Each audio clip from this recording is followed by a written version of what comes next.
Eto na, update sa inaasahang isa sa makakatuwang ng Hinebra para sa rest back nila para muling bawiin ang corona sa Governors Cup.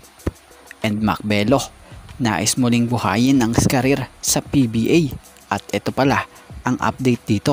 So bago nga natin talakayin yan, shoutout muna sa mga solid nating ka-teammate na sila Katakuri Monster, Jun Marabubo, Gideon De Leon, Gerald De Guzman, and Gervin Chris.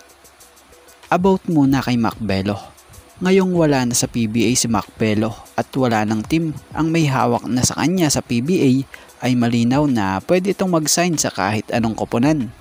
Pero ngayon ito'y hawak ng team ng Zamboanga Valientes na nagko-compete sa The Asian Tournament.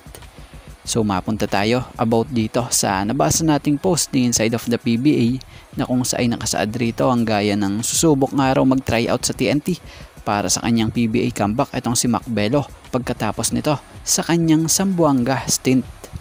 So nanggaling yung source dito sa TNT Insider and PBA Insider News na kung saan ilan pa sa nakasaad rito.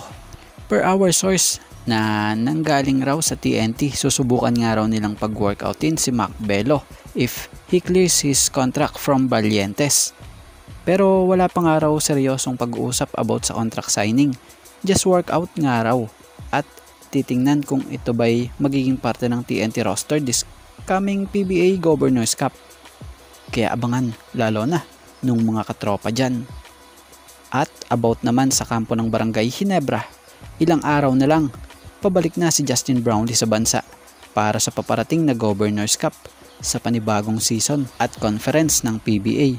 Kung mapapansin nyo sa nangyaring photoshoot at media day sa team ng Hinebra, ay hindi nakasali si Justin Brownlee dahil ayon sa news si Justin Brownlee pagkatapos ng kanyang kampanya sa IBL at nakuha ang kampyonato sa team ng Pelita Jaya, agad itong umuwi sa US para makapiling pansamantala ang kanyang pamilya.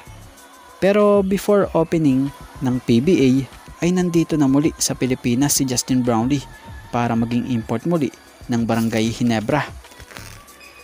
At inaasahang makakatulong ng Hinebra para mabawi ang dating kanila'y pinaghahariang komprehensya. So yun nga, sa ngayon ito nga lang po muna ang ating sports pasada. And thank you for watching guys, and God bless everyone.